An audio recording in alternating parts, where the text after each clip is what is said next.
sovereignty, justice, and the weight of grief. Why surrendering to the ICC risks more than it solves?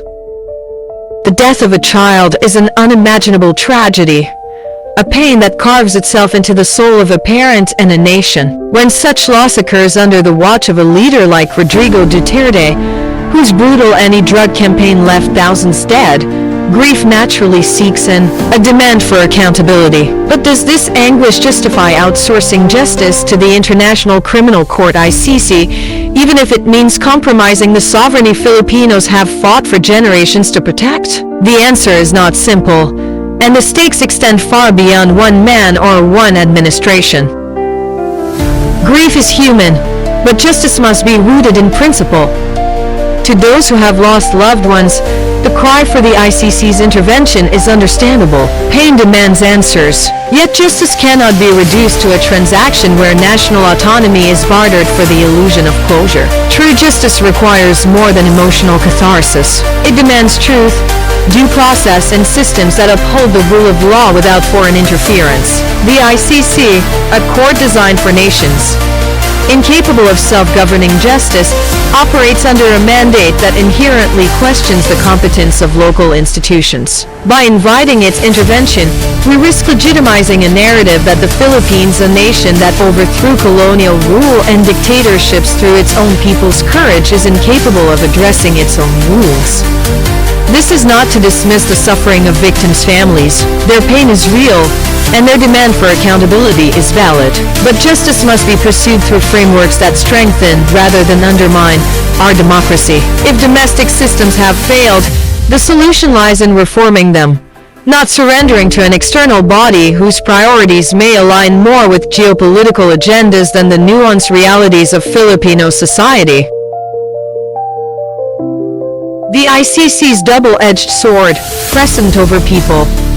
Proponents of the ICC argue it embodies global justice. Yet its track record reveals a troubling pattern: selective prosecution, bureaucratic overreach, and rulings that often reflect the interests of powerful member states. The court has historically focused on African nations, drawing accusations of neo-colonial bias, while turning a blind eye to conflicts involving Western powers. For the Philippines, a nation with a complex history of colonial subjugation, submitting to the ICC risks repeating a familiar story: external forces dictating terms to a sovereign people.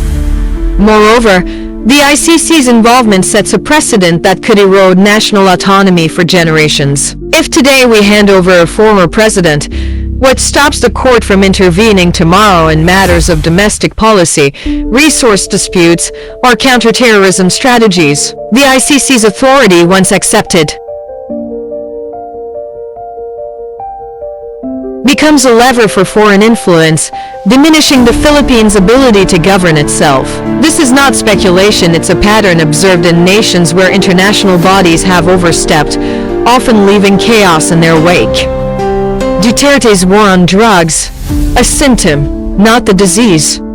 Critics frame Duterte's drug war as an isolated eruption of violence, but this overlooks decades of systemic rot. Before Duterte, impoverished communities languished under the tyranny of narco-politicians and drug lords who operated with impunity. Past administrations, while less vocal, also presided over bloodshed deaths from extrajudicial killings, clan wars, and collusion between law enforcement and cartels. The drug crisis was a festering wound long before 2016.